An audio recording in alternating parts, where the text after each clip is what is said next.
Audio Jungle.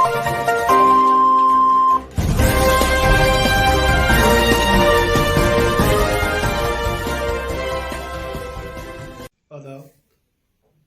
मैं अपने सभी बारामूला के रेजिडेंट से, अपने कंज्यूमर से एक बहुत ही इम्पॉर्टेंट इशू पे कुछ एडवाइस देना चाहूँगा। जैसे कि आप जानते हैं कि विंटर आ चुका है और विंटर के आते हुए हमारी नोट्स में ये बहुत बार आता है कि बहुत सारी जगहों पे फायर इंसिडेंट्स होते हैं, और जब फायर इंसिडेंट्स को एनालाइज किया जाता है तो बहुत सारे केसेस में ऐसा पता चलता है कि शॉर्ट सर्किट की वजह से फायर इंसिडेंट हुए हैं। इन फायर इंसिडेंट्स में बहुत सारा जान और माल का नुकसान होता है। तो अभी हम ये देखें कि ये शॉर्ट सर्किट्स क्यों होते हैं। शॉर्ट सर्किट्स होने के मेन वजूहात जो ये रहते हैं, नंबर एक कि जो हमारे घरों में वायरिंग है वो अंडर साइज रहती है या वार्न आउट रहती है। दूसरी ये कि हम अपनी वायरिंग को, जो internal wiring of the houses है या कम्प्लेक्सेस है, उसको हम ओवरलोड करते हैं ज़्यादा हायर कैपेसिटी के अप्लायंसेस लगाकर, या घरों में हम क्रूड हीटर्स और बॉयलर्स का यूज़ करते हैं। पहले तो मैं ये आपको बता दूं कि क्रूड हीटर्स और बॉयलर्स का सेल और परचेज जो है गवर्नमेंट की तरफ से बैन किया गया है। फिर भी जिन कंज्यूमर्स के पास पहले से ही क्रूड हीटर्स और बॉयलर हैं, उनको वे एकदम से तर्क करने चाहिए, उनका यूज़ नहीं करना चाहिए। इसके अलावा शॉर्ट सर्किट्स के और जो वजूहात हैं वो ये रहते हैं कि हम फॉल्टी इक्विपमेंट्स, फॉल्टी अप्लायंसेस को सर्किट में कनेक्ट कर देते हैं, जिसकी वजह से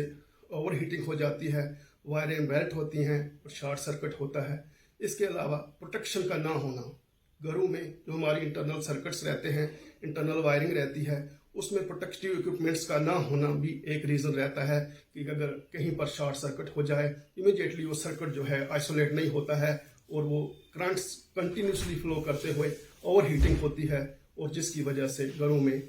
या कम्प्लेक्सेस में आग लग जाती है। तो लोगों को इस चीज़ का बहुत ही ध्यान रखना चाहिए कि घरों में जो पुराने घर हैं उनकी वायरिंग को कम से कम हर साल एक बार एक्सपोर्ट टेक्नीशियन से, एक्सपोर्ट इंजीनियर से अपनी वायरिंग को चेक करवाना चाहिए, और जो भी वार्न आउट वायरिंग है उसको रिप्लेस करना चाहिए। जैसे कि मैंने पहले भी कहा, क्रूड हीटर्स बॉयलर्स का यूज़ तो बिल्कुल ही नहीं करना चाहिए। और अगर आपके पास गीजर्स, बहुत सारे घर में गीजर्स लगे हैं, एसीज लगे हैं या और कोई इलेक्ट्रिकल इक्विपमेंट्स लगे हैं, उनको कैपेसिटी के हिसाब से, वायरिंग की कैपेसिटी के हिसाब से ही यूज़ करें, ना कि सारे इक्विपमेंट्स को एट ए टाइम यूज़ किया जाए, जिसकी वजह से हमारी वायरिंग जो है वो हीट अप हो जाती है, मेल्ट हो जाती है, और शॉर्ट सर्किट होने की वजह से बहुत सारे घरों में आग लग जाती है। इसके अलावा जो लूज वायरिंग, लूज कनेक्शंस हमारे घरों में रहते हैं, काइंडली उनको फर्मली कनेक्ट, इलेक्ट्रिशियन से फर्मली कनेक्ट करवाना चाहिए, उनको इंसुलेट करवाना चाहिए, ताकि कोई हादसा होने से हम बच सकें। इसके अलावा